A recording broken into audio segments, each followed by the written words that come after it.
based off of the marshmallow test done at Stanford University by the psychologist Walter Mischel. And he basically gave a child a marshmallow and told them that he had to leave the room for a few minutes, but they had the choice of eating the marshmallow he gave them or waiting until he came back and they could have two marshmallows. So this basically tested their ability to delay gratification.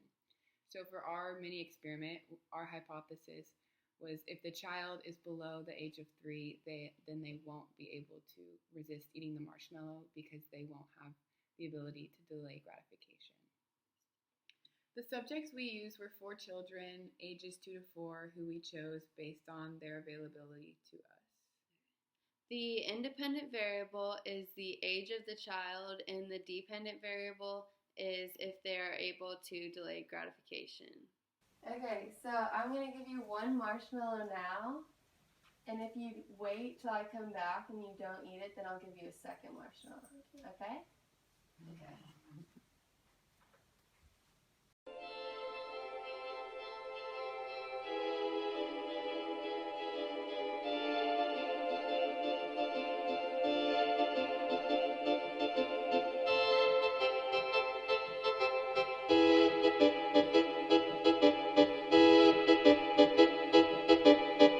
You're up, or you'll get down. You're never running from this town. And I think you said you'll never get anything better than this, 'cause you're going round in circles, and everyone knows your trouble, 'cause you read it in a big book. Now you're giving me the look. But just remember how we shook. And all the things we took.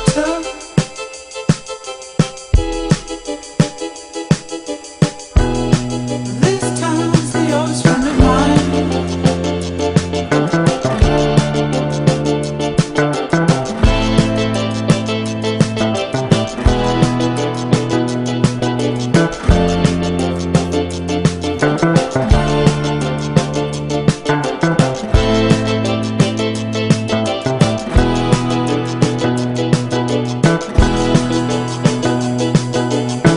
Get up and we get down. We're always running around this town.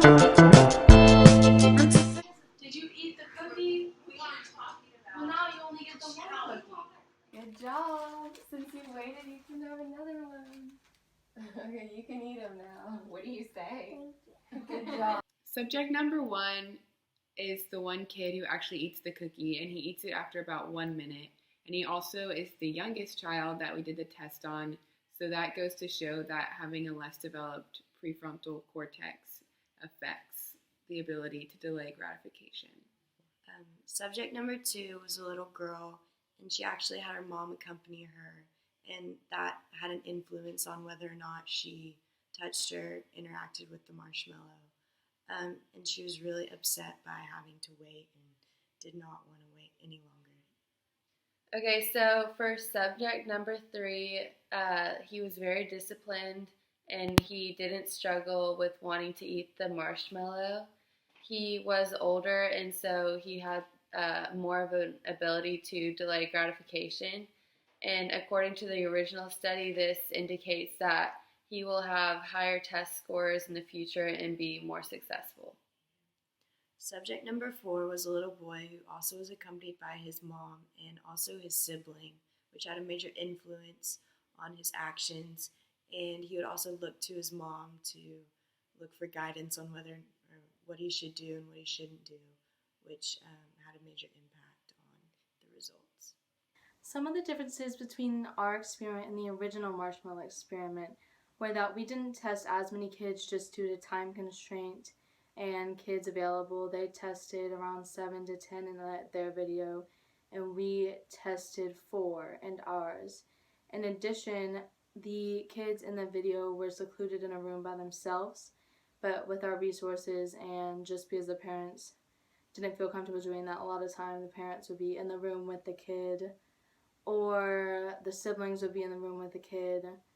But I don't think it made too much of a difference just because they were not the ones providing the reward. Some criticisms in our mini experiment that we did on the marshmallow effect are the fact that we could have used more children in our experiment, and we also could have kept the kids more secluded and isolated so they had a chance to actually interact with the marshmallow if they wanted to, and also be more consistent with our instructions in saying the exact same thing to each kid. One of the errors could have been one of the kids wanted his mom to sit right next to him, so her presence could have affected the way he acted compared to if he was left alone with the marshmallow. Another error could have been if they didn't like marshmallows, then they wouldn't have had a problem waiting the amount of time for us to come back and get a second marshmallow. In conclusion, the main factor of this experiment is the age of the child.